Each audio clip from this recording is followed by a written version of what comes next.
살면서 한 번쯤은 이런 말을 들어보셨을 겁니다. 자식한테는 뭐든 솔직하게 말해야 해. 그게 진짜 사랑이지. 저도 젊었을 때는 그렇게 생각했습니다.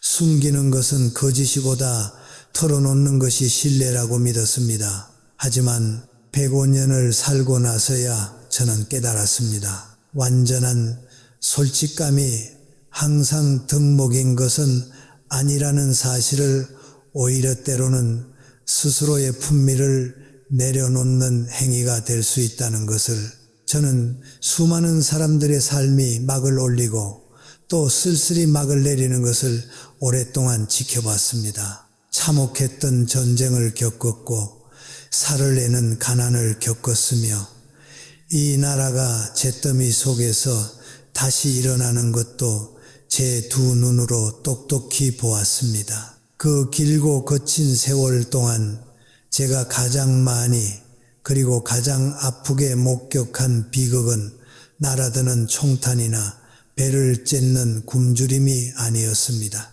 그것은 바로 사랑하는 가족에게 자신의 모든 것을 온전히 내보인 뒤 서서히 달라지는 그 사람의 눈빛을 말없이 바라봐야만 했던 늙은 부모들의 이야기였습니다. 여러분, 한번 조용히 마음속으로 물어보십시오. 우리는 왜 자식에게 모든 것을 샅샅이 말하는 것이 사랑의 증거라고 굳게 믿고 살아왔을까요? 내 통장에 남은 재산이 정확히 얼마인지, 내 몸의 이곳저곳이 밤마다 얼마나 쑤시고 아픈지, 그리고 다가오는 끝을 생각하며 속으로 얼마나 뼈저리게 두렵고 외로운지, 그 모든 날것의 현실을 다 꺼내놓으면 우리 아이들과의 관계가 더 깊고 단단해질 것이라고 믿어 의심치 않았습니다. 저는 그 믿음이 얼마나 순수하고 눈물겨운 것인지 잘 압니다. 자식을 향한 부모의 마음이란 본래 투명한 물과 같아서 티끌 하나 숨김없이 다 내어주고 기대고 싶은 것이니까요. 하지만 세월의 나이테를 100번 넘게 두르고 나서야 저는 알게 되었습니다. 그 투명한 헌신이 언제나 아름다운 결실을 맺는 것은 아니라는 것을 말입니다. 인간은 본능적으로 눈앞의 이익과 마음속의 두려움에 따라 움직이는 연약한 존재입니다. 이것은 결코 인간이 약하다거나 요즘 자식들이 이기적이라고 비난하려는 것이 아닙니다. 이것은 제가 한 세기가 넘는 긴 시간 동안 가만히 관찰해온 변하지 않는 인간의 본성입니다. 그렇다면 늙어가는 우리가 굳게 지켜야 할 침묵이란 과연 무엇일까요? 침묵은 결코 가족 사이에 차가운 벽을 세우거나 거리를 두는 매정한 행동이 아닙니다. 오히려 침묵은 우리가 자식에게 줄 수 있는 가장 성숙하고 깊은 형태의 사랑입니다. 굳이 말하지 않음으로써 아이들의 일상과 관계의 평온함을 지켜주는 것, 나의 불안과 나약함을 함부로 쏟아내지 않음으로써 어른으로서의 마지막 품위를 완성하는 것. 저는 이것을 어느 훌륭한 도덕책에서 글자로 배운 것이 아닙니다. 숱한 세월 속에서 사랑하는 사람들이 말의 무게에 짓눌려 허무하게 무너지는 것을 곁에서 지켜보며, 그리고 저 스스로도 뼈아픈 실수를 거듭하며 온몸으로 배운 진실입니다. 오늘 저는 제 삶의 황혼역에서 여러분께 꼭 3가지를 당부드리고자 합니다.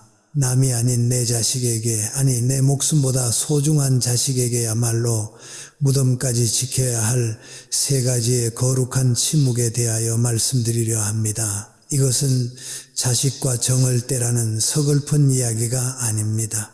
이것은 우리가 사랑하는 자녀들과 더 오래, 더 깊이, 그리고 더 품위 있게 사랑을 이어가는 방법에 대한 이야기입니다.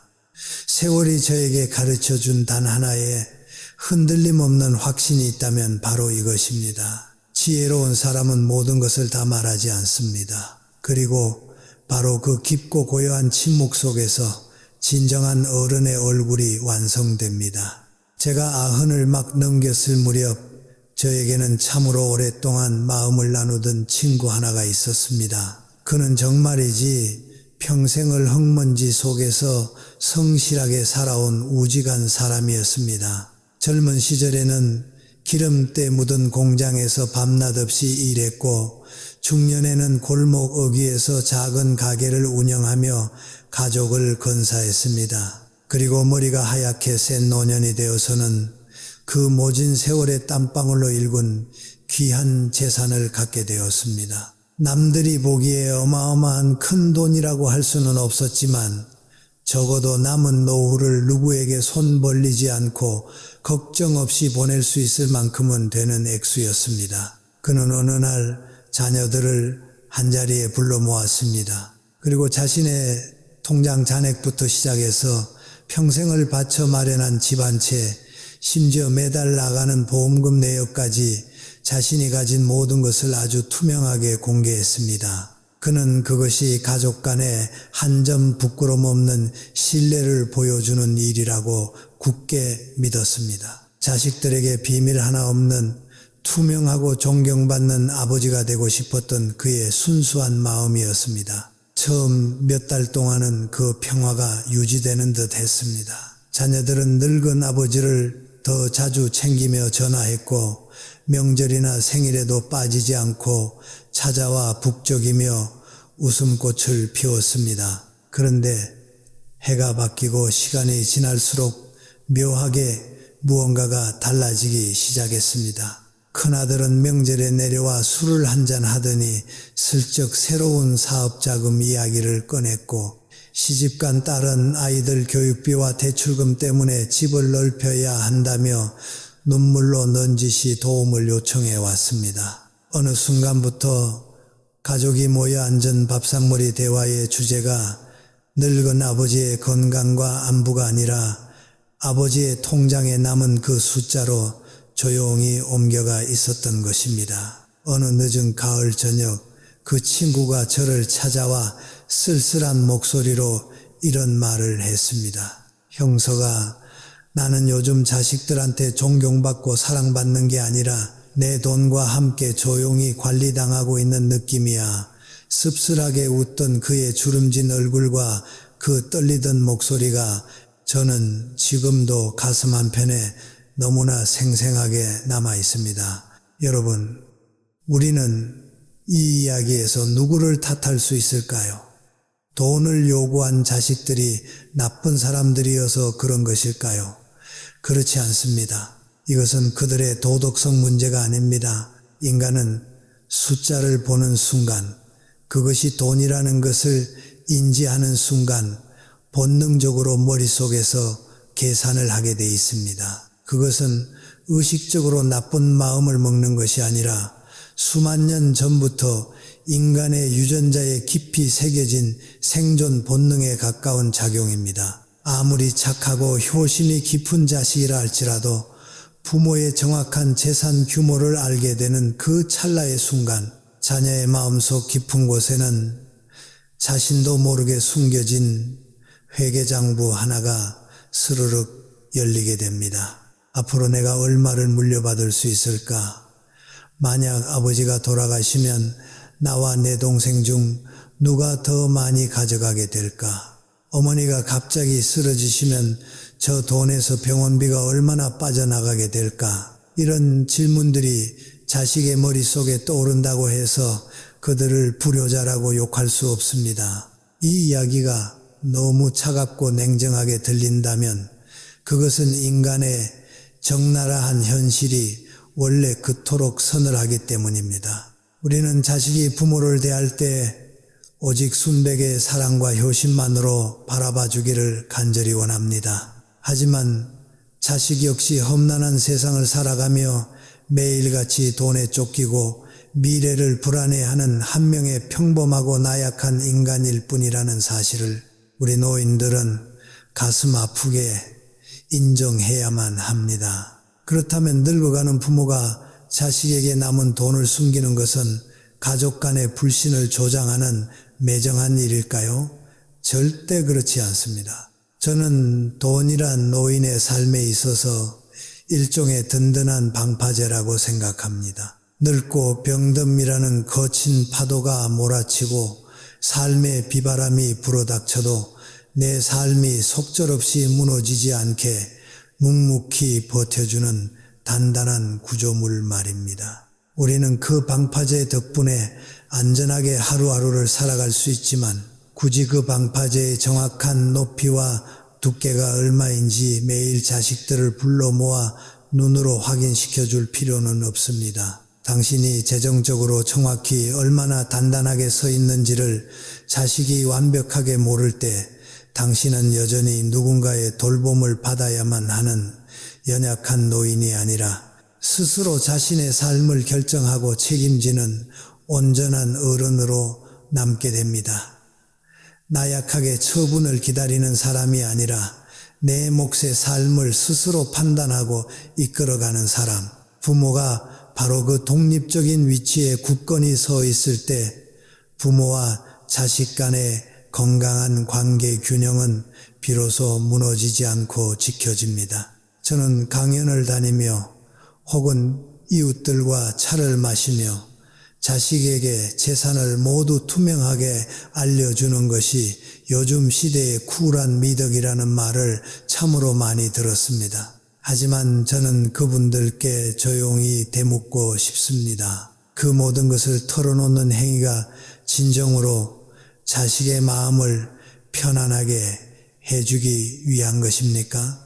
아니면 점점 나이가 들고 쇠약해져가는 당신 스스로의 깊은 불안을 달래기 위한 것입니까? 많은 경우 노년에 자신의 모든 것을 다 내보이고 싶은 그 간절한 욕구는 순수한 사랑이라기보다는 남겨진 삶에 대한 두려움에서 비롯됩니다. 나 혼자서 이 무거운 노년의 짐을 다 짊어지고 가기가 너무나 버거워서 내가 가장 믿고 의지하는 자식의 어깨에 그 짐을 조금이나마 나누어 얹고 싶은 것입니다. 저는 늙어가는 사람의 그 외로운 마음을 누구보다 깊이 이해합니다. 하지만 명심하십시오. 당신이 안도감을 느끼며 그 재산의 짐을 자식에게 넘겨주는 그 순간부터 자식은 더 이상 당신과 눈을 맞추며 걷는 다정한 동반자가 아니라 당신의 남은 인생과 돈을 계산하는 성실한 관리인이 되어버리고 맙니다. 제가 100년이 넘는 긴 세월을 살며 분명하게 확인한 사실이 하나 있습니다. 세상을 떠나는 그 마지막 순간까지 자식들에게 진심 어린 존경을 받았던 부모들은 하나같이 자신의 삶에 대해 재정적인 독립성을 확고하게 유지한 분들이었습니다. 내 통장에 돈이 정확히 얼마가 있는지 알릴 필요는 전혀 없습니다. 다만 나는 내 남은 삶을 남에게 기대지 않고 스스로 책임질 수 있는 사람이다라는 그 꼿꼿한 태도 하나만으로도 가족의 평화를 지키기에는 충분합니다. 기억하십시오.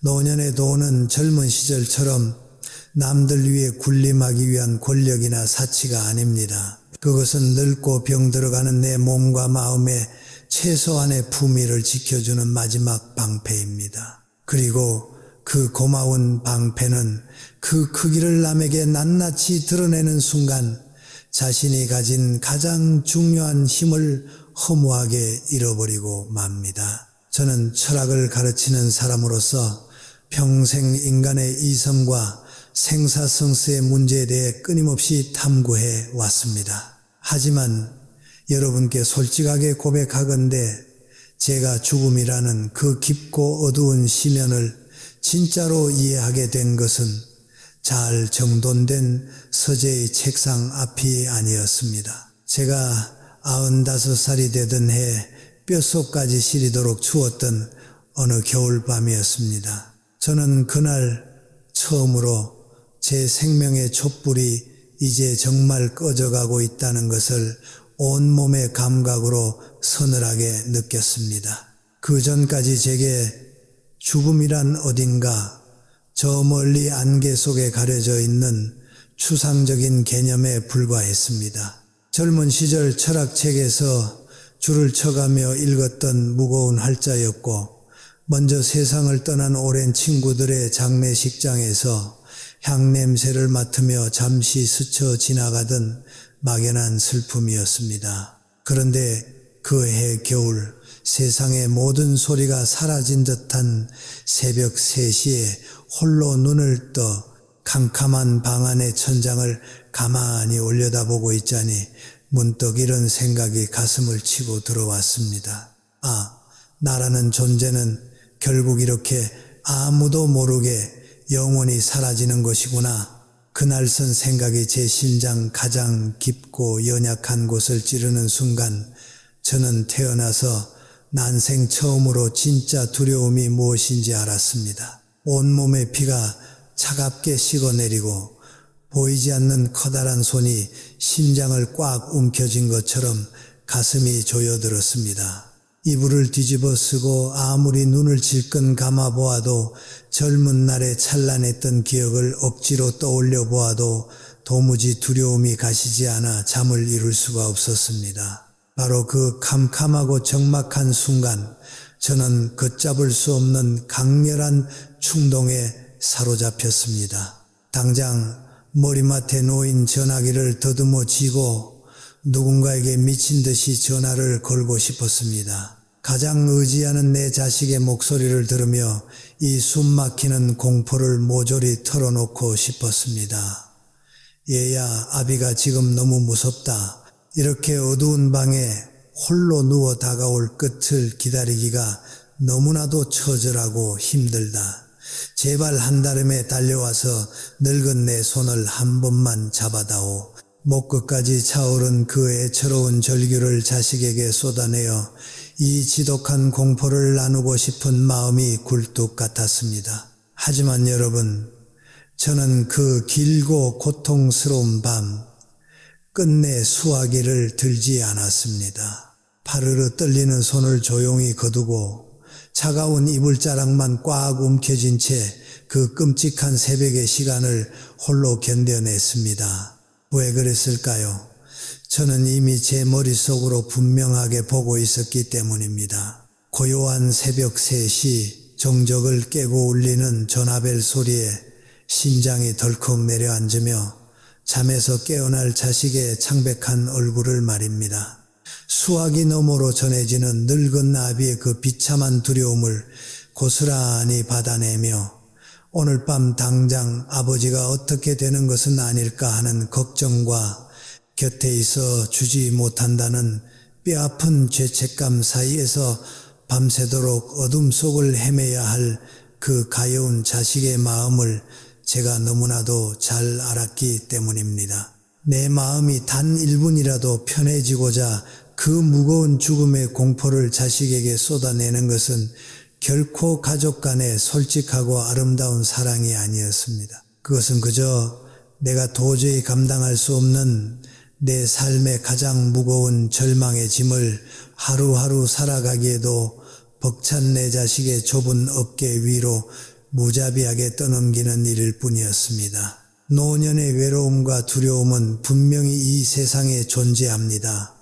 그것을 없다고 부정하는 것은 자신을 속이는 거짓말입니다. 마음은 아직 이리도 청춘인데 몸이 예전 같지 않다는 것을 뼈저리게 느낄 때, 젊은 날에 또렷했던 기억이 가끔씩 안개 낀 것처럼 허릿해질 때, 그리고 무엇보다 평생을 곁에서 함께 웃고 울었던 오랜 친구들이 하나둘 부고장이 되어 세상을 떠날 때 늙은이의 가슴 한복판에 뻥 뚫리는 그 거대한 공허함은 세상 어떤 다정한 말로도 쉽게 채워지지 않습니다. 하지만 저는 그 차갑고 시린 감정을 자식들 앞에 모조리 꺼내놓는 것이 과연 늙은 부모로서 옳은 일인가를 오랫동안 묵상해 왔습니다.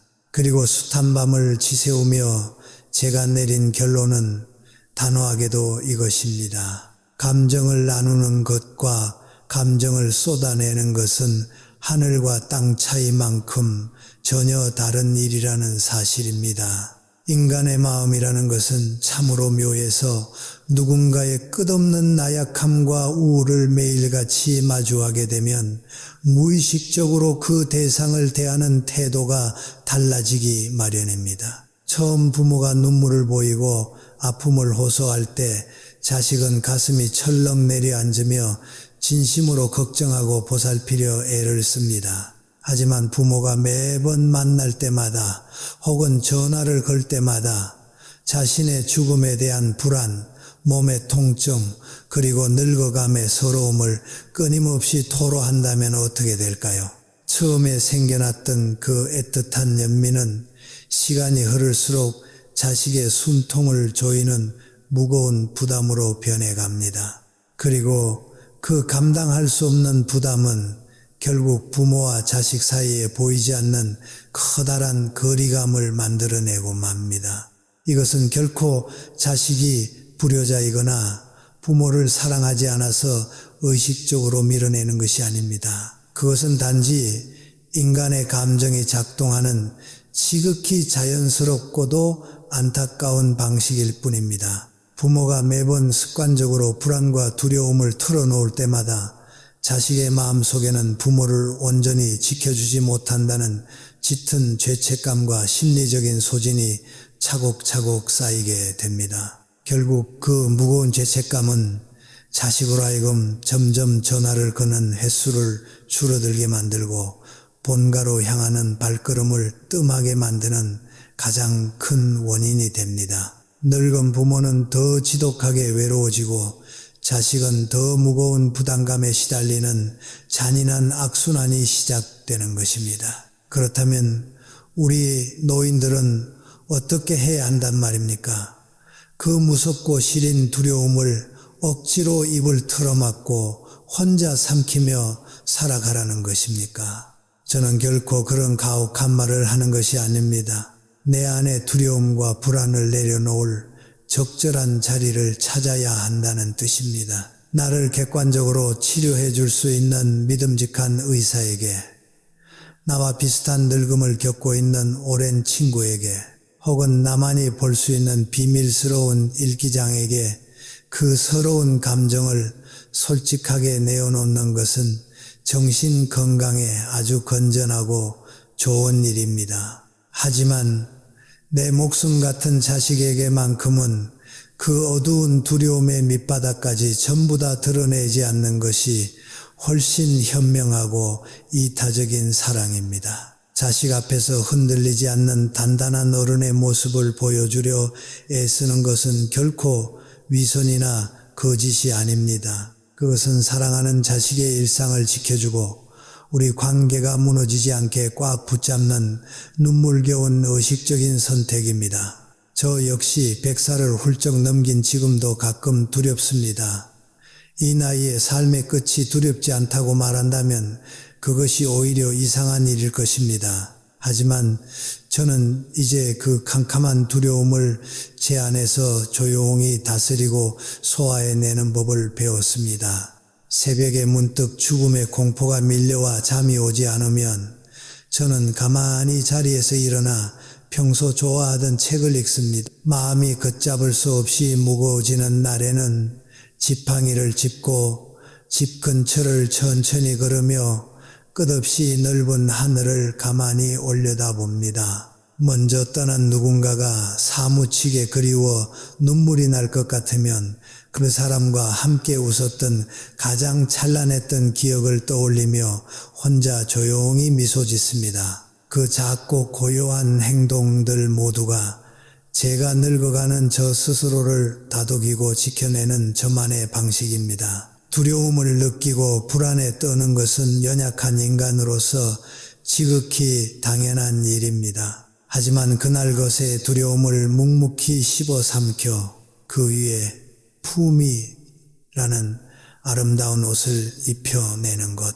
그것이야말로 늙어가는 우리가 해내야 할 진정한 어른의 몫입니다. 제가 60살이 되던 해 곁에 참으로 안타까운 지인 한 분이 계셨습니다. 그는 세상의 기준으로 보나 가족의 기준으로 보나 참으로 훌륭하고 헌신적인 아버지였습니다.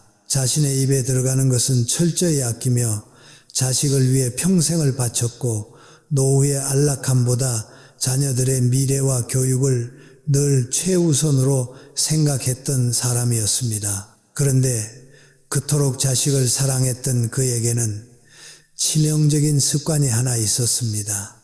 바로 자식의 삶에 대해 자신이 생각하고 판단하는 바를 단 하나의 필터도 없이 날 것 그대로 입 밖으로 내뱉는다는 것이었습니다. 그는 아들이 직장을 그만두고 이직을 고민한다고 하면 그게 과연 가장으로서 책임감 있는 선택이냐며 매섭게 따져 물었고, 며느리의 살림 방식이나 아이 키우는 모습이 마음에 들지 않으면 굳이 돌려 말하지 않고 눈앞에서 직접 지적을 서슴지 않았습니다. 시댁 식구들과 다투고 와서 속상해하는 딸에게는 따뜻한 위로보다는 네가 한 번 더 참고 고개를 숙였어야지라며 차갑게 잘잘못을 먼저 가렸습니다. 그는 그것이 가족 간의 진정한 솔직함이라고 굳게 믿었습니다. 남들은 거칠애로 좋은 말만 해줄지 몰라도 진짜 피를 나눈 가족 사이에서는 끊임없이 쓴소리를 해주고 바른 길로 인도하는 것이 부모의 참된 사랑이자 피할 수 없는 의무라고 생각했던 것입니다. 하지만 무심한 세월이 흐른 뒤 참담한 결과가 나타났습니다. 그의 자녀들은 하나둘씩 늙은 아버지와의 연락을 조용히 줄여갔습니다. 명절에 본가를 찾아오는 횟수가 눈에 띄게 줄어들었고 어쩌다 하는 안부 전화조차 용건만 짧게 끝내고 서둘러 끊기 일쑤였습니다. 그는 처음에는 그저 자식들이 험난한 세상을 사느라 바빠서 혹은 어린 손주들을 키우느라 정신이 없어서 그러는 것이라 애써 스스로를 위로했습니다. 그러던 어느 날 그는 우연히 자녀들이 모여 나누는 대화를 문 밖에서 엿듣게 되었습니다. 이번 주말에 아버지한테 전화드려야 하는데 또 무슨 잔소리를 듣고 혼이 날까 벌써부터 가슴이 답답하다. 그 짧고 스쳐 지나가는 한 문장이 평생 자식만 바라보고 살아온 늙은 아버지의 심장에 깊고 날카로운 상처를 냈습니다. 그날 밤 그는 저에게 전화를 걸어 짐승처럼 소리내어 한참을 울었습니다. 형서가, 나는 평생 내 모든 걸 다 바쳐서 그 녀석들을 사랑했는데 왜 내 사랑이 그 아이들에게는 지독한 흉터가 되어버린 걸까? 여러분, 솔직함과 상처를 주는 말 사이에는 참으로 얇고 위태로운 경계선이 존재합니다. 그 경계를 지혜롭게 구분하지 못하면 부모의 진심 어린 조언은 순식간에 자식의 삶을 난도질하는 예리한 칼날이 되어버립니다. 우리는 흔히 피를 나눈 가족이니까 무슨 말이든 속 시원하게 다 해도 된다고 착각합니다. 부모니까 나보다 세상을 덜 산 자식의 어리석은 선택과 잘못을 따끔하게 지적할 당연한 권리가 있다고 믿습니다. 하지만 저는 여러분께 가만히 묻고 싶습니다. 입 밖으로 내뱉으려 하는 그 솔직한 조언이 진정으로 자식을 살리고 위하는 것입니까? 아니면 내 마음에 들지 않는 상황을 도저히 견디지 못하는 당신 안에 그 불편함과 통제욕을 해소하기 위한 것입니까? 안타깝게도 많은 경우 우리가 자식에게 쏟아내는 차가운 평가와 날선 지적은 상대를 더 나은 길로 바꾸기 위한 것이 아니라 그저 내 뜻대로 움직여주지 않는 자식에 대한 답답함을 내던져버리는 이기적인 행위일 때가 많습니다. 모든 사실이 반드시 입 밖으로 말해져야만 하는 것은 아닙니다. 세상의 진실에는 두 가지가 있습니다. 말해짐으로써 엉킨 매듭을 풀고 사람을 자유롭게 하는 진실이 있고 반대로 섣불리 말해짐으로써 두 번 다시 돌이킬 수 없을 만큼 관계를 처참하게 망가뜨리는 진실이 있습니다. 지혜롭고 깊이 있는 사람은 입을 열기 전에 반드시 그 둘을 엄격하게 구분합니다.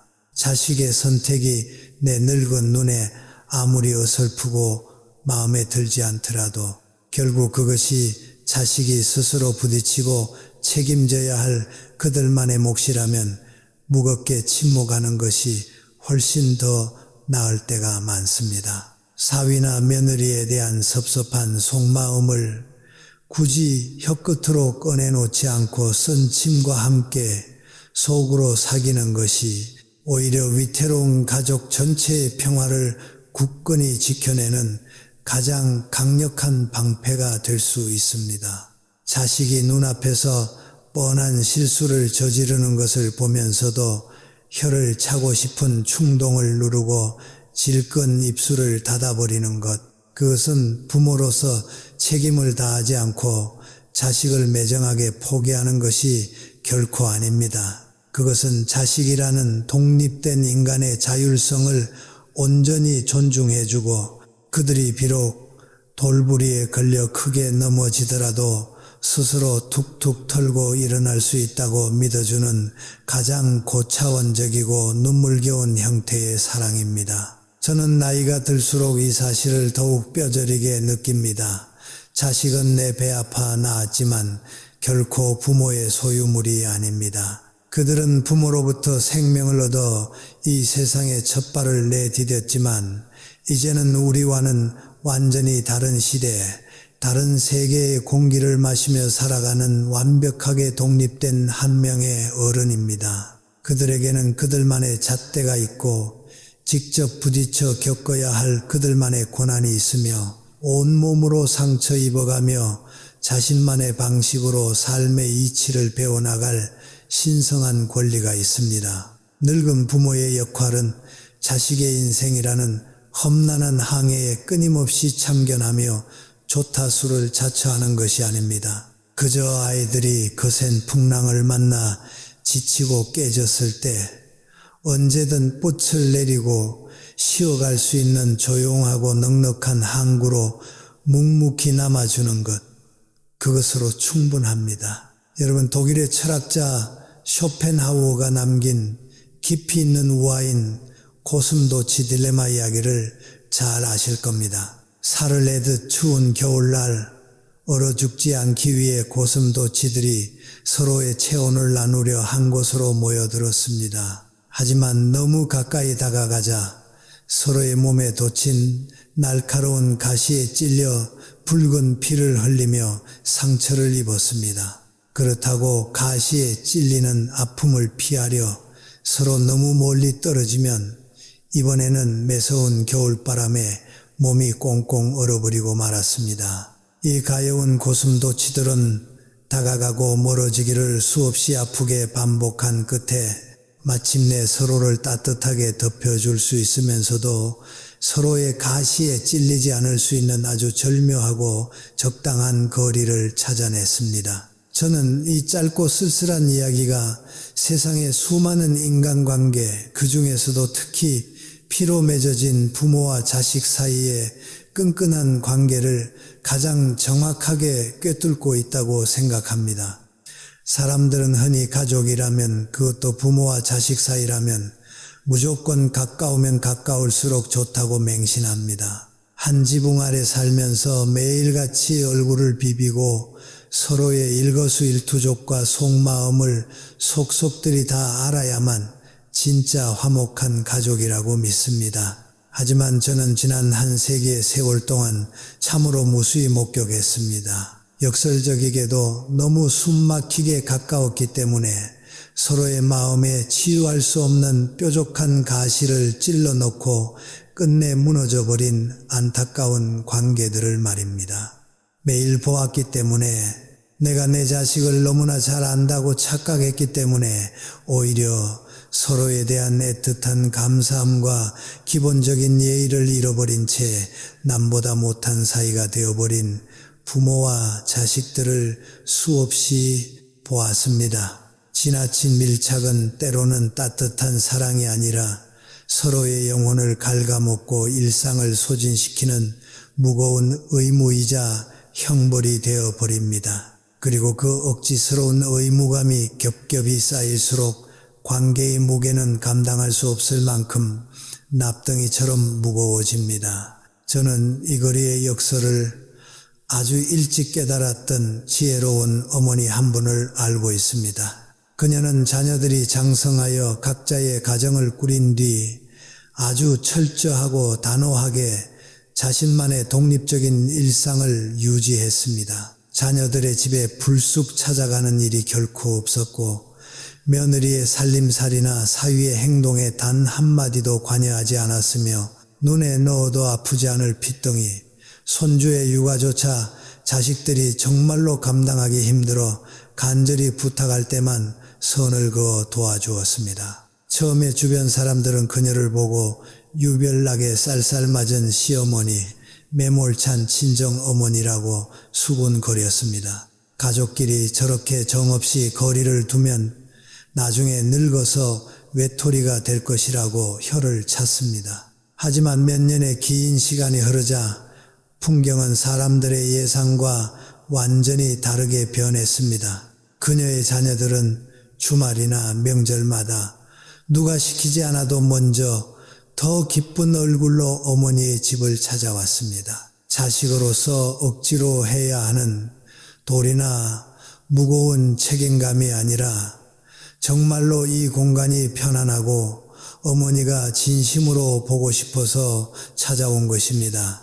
끊임없이 평가받고 간섭받는 심리적 압박이 전혀 없는 맑고 투명한 관계는 그 자체로 자식을 자석처럼 부드럽고 강력하게 끌어당기는 힘이 있습니다. 이것이 바로 거리가 만들어내는 마법, 거리의 역설입니다. 우리가 늙어가며 자식과 지켜야 할 이 적당한 거리란 결코 자식을 향한 마음의 문을 차갑게 닫아버리는 무관심이나 냉정이 아닙니다. 그것은 나보다 더 치열하고 고단하게 현대를 살아가는 내 아이들의 삶을 깊이 존중해주는 최고 수준의 어른스러운 배려입니다. 자식이 바빠서 며칠 아니 몇 주 연락이 없어도 왜 전화 한 통 없냐고 섭섭한 티를 내며 먼저 채근하지 않는 것, 자식이 내린 인생의 중대한 결정이 내심 서운하고 내 늙은 눈에 위태로워 보여도 꼬치꼬치 캐묻지 않고 묵묵히 지켜봐주는 것, 어쩌다 자식의 집에 방문하게 될 때는 반드시 미리 연락을 취해 허락을 구하고 핏줄의 반가움에 취해 결코 너무 오래 머물지 않고 제때 웃으며 자리를 비켜주는 것, 이러한 눈에 보이지 않는 작고 세심한 때로는 내 섭섭함을 꾹 눌러 참아야 하는 배려들이 눈처럼 하나둘 쌓여서 비로소 부모와 자식 사이에 숨을 쉴 수 있는 건강하고 쾌적한 간격을 만들어냅니다. 바로 그 여백처럼 비어있는 간격 안에서 자식은 비로소 늙어가는 부모를 향해 온전한 그리움을 품을 수 있는 마음의 여유를 갖게 됩니다. 항상 내 옆에 딱 달라붙어 걱정을 쏟아내고 잔소리를 하는 존재는 아무리 빗줄이라도 결코 애틋한 그리움의 대상이 될 수 없습니다. 조금 떨어져 있어서 가끔씩 그 따스한 온기가 아쉬울 때 비로소 보이는 존재가 오히려 가슴 속에 더 크고 선명하게 남는 법입니다. 경계를 지킨다는 것은 내 자식을 남대하듯 차갑게 밀어내라는 말이 아닙니다. 부드럽고 환한 미소를 잃지 않으면서도 결코 넘어서는 안 될 보이지 않는 선을 단단하게 지키는 것, 사실 이것이야말로 노년에 우리가 실천하기에 가장 어렵고 고독한 수양입니다. 자식이 불쑥 손을 내밀어 무리하게 돈을 빌려달라고 할 때 노여워하지 않고 부드럽지만 단호한 목소리로 거절할 수 있는 것, 명절에 모인 며느리나 사위의 태도에 내심 서운함이 차올라도 그 감정을 꿀꺽 삼키며 너그러운 웃음으로 밥상머리를 지키는 것, 눈에 넣어도 아프지 않을 예쁜 손자를 미치도록 사랑하지만 젊은 부부의 육아 방식에는 절대 내 옛날 지식을 앞세워 과도하게 개입하지 않는 것, 이 모든 것이 따뜻한 미소와 차가운 이성을 동시에 품은 어른으로서 거리를 지키는 고슴도치의 성숙한 방식입니다. 그것은 결코 부모가 힘이 없어서 저주는 나약함이 아닙니다. 오히려 내 속에서 끓어오르는 감정과 간섭하고 싶은 본능을 무섭게 억누를 수 있는 엄청난 내면의 힘과 절제력이 있어야만 비로소 가능한 일입니다. 저 역시 100살이 넘은 지금도 제 늙은 눈엔 영원한 아이들인 자식들을 뼈에 사무치도록 깊이 사랑합니다. 하지만 저는 이제 그 끓는 사랑을 매일 전화를 걸어 안부를 묻고 기대며 매달리는 구차한 방식으로 표현하지 않습니다. 문득 아이들의 얼굴이 너무나 보고 싶어지는 날이면 조용히 가슴 안에서 눈을 감고 그들의 미소를 떠올리며 홀로 그리워합니다. 행여나 험한 세상에서 다치지는 않을까. 밤새 걱정이 밀려오면 내가 해줄 수 있는 것은 오직 하늘에 기대는 것뿐임을 인정하며 두 손을 모아 간절히 기도하는 마음으로 조용히 하루를 보냅니다. 바쁘게 살던 자식이 어쩌다 시간을 내어 찾아오면 세상 다 가진 듯 온 마음으로 반갑게 맞이하고 떠나갈 때는 결코 아쉬워하며 붙잡지 않고 등 뒤에서 환하게 웃으며 손을 흔들어 줍니다. 내 얼굴에 번진 그 잣별의 밝은 미소가 짐없는 가벼운 발걸음으로 자식들이 다음 만남을 기분 좋게 기다리게 만든다는 것을 저는 너무나 잘 알기 때문입니다. 관계는 억지로 밀착시켜 물리적으로 가깝다고 해서 깊어지는 것이 아닙니다. 서로의 공간과 삶을 온전히 존중해주는 그 애틋한 거리 안에서 비로소 질리지 않는 진짜 온기가 부드럽게 흐르기 시작합니다. 저는 이제 한 세기를 훌쩍 넘긴 105살입니다. 아침에 눈을 뜨고 숨을 쉴 때마다 오늘도 제가 이 세상에 아직 살아있다는 사실이 매일매일 새삼스럽고 신기합니다. 낡은 창문 틈으로 가만히 스며들어와 늙고 쭈글쭈글한 제 손등을 덮는 따스한 아침 햇살을 물끄러미 바라보며 저는 가만히 생각에 잠깁니다. 내가 어머니의 품에서 울음을 터뜨리며 이 세상에 처음 왔던 날부터 앙상해진 손으로 지팡이에 기대어 있는 지금 이 순간까지 참으로 얼마나 많은 것들이 내 삶을 스쳐 지나갔고 또 손틈새로 빠져나가 영영 사라졌는지를 그토록 사랑했던 사람들이 하나 둘 떠났고 평생 변하지 않을 거라 믿었던 것들이 허무하게 무너졌으며 핏대를 세우며 붙잡고 싶었던 세상의 욕망들은 결국 손가락 사이로 모래알처럼 스르르 흘러내리고 말았습니다. 하지만 놀랍게도 지금 이 노년의 아침 제 마음은 그 어느 젊은 시절보다 깊고 고요합니다. 그토록 치열했던 내 삶에 어떻게 이런 평온함이 찾아왔는지 저는 오랫동안 묵상했습니다. 그리고 마침내 저는 알았습니다. 이 고요한 평화는 세상의 모든 진실과 내 안의 모든 감정을 더 이상 입 밖으로 쏟아내고 말하지 않아도 괜찮다는 것을 온전히 받아들인 데서 온다는 것을 말입니다. 오늘 저는 여러분께 노년에 우리가 끝까지 안고 가야 할 세 가지 무거운 침묵에 대해 말씀드렸습니다.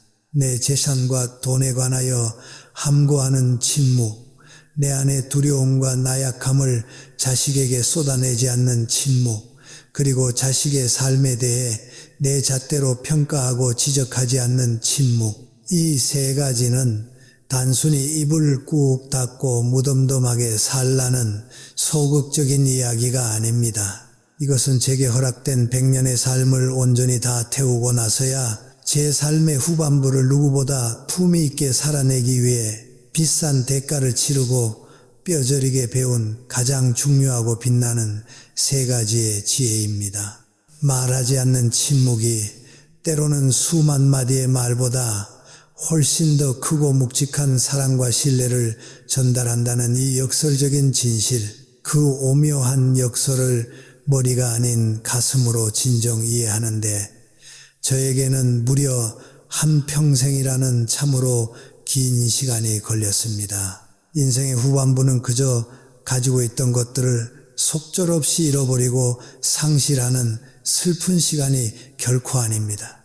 저는 그 사실을 여러분께 같은 노년을 걷고 있는 늙은 벗들에게 분명히 말씀드리고 싶습니다. 세상의 젊은이들은 흔히 노년을 추운 겨울이나 쓰러지는 전락의 계절로 가엾게 바라봅니다. 빛나던 젊음이 무정하게 떠나고 자랑하던 건강이 속절없이 약해지며 사회에서 내 쓸모와 역할이 씁쓸하게 줄어드는 쇠퇴의 시간으로만 규정합니다. 하지만 저는 철저하게 다르게 생각합니다. 노년은 무언가를 잃어가는 시기가 아니라 내 인생에서 껍데기 같았던 불필요한 것들이 드디어 하나둘씩 떨어져 나가고 정화되는 참으로 홀가분한 시간입니다. 남을 의식하던 체면도, 누군가를 이겨야 한다는 숨막히는 경쟁심도, 타인의 시선에서 자유롭지 못했던 얽매임도, 내가 가치 있는 사람임을 끊임없이 증명해야 한다는 강박증도, 그 모든 삶의 무거운 짐들이 눈 녹듯 서서히 사라지고 나면 마침내 그 텅 빈 자리에 가장 맑고 순수한 진짜 자기 자신만이 남게 됩니다. 나 자신이 오롯이 남겨지는 그 쓸쓸한 순간이 더 이상 외롭거나 두렵지 않을 때, 그때 비로소 우리 노인들에게 진정한 마음의 자유가 시작됩니다. 저는 피가 끓던 젊은 시절 행복이란 무언가를 억척스럽게 거머쥐고 얻어내는 것이라고만 생각했습니다. 남보다 더 많은 지식, 사람들의 더 넓은 인정, 그리고 흠없는 더 완벽한 사랑을 갈구했습니다. 하지만 주름진 손을 가진 지금 저는 겸허히 압니다. 행복이란 바깥에서 채워 넣는 것이 아니라 내 안에서 끓어오르는 욕망의 분모를 조용히 줄여나가는 고독한 작업이라는 것을 끝없이 더 많이 가지려 손을 뻗는 것이 아니라 지금 내게 남아있는 것들 안에서 눈물겨운 충분함을 스스로 발견해내는 것, 바로 그 충분함을 충만하게 느끼는 능력이야말로 세상 그 어떤 거대한 재산이나 명예보다 값지고 귀한 우리 노년 최고의 자산입니다. 그리고 그 아름다운 능력은 밖으로 뻗었던 시선을 거두고 오직 자신의 깊은 내면을 묵묵히 가꾸는 사람에게만 조용히 찾아옵니다. 여러분, 만약 지금 사랑하는 자식과의 관계에서 남몰래 피눈물을 흘리며 상처받고 계신다면 평생을 바쳐 헌신했음에도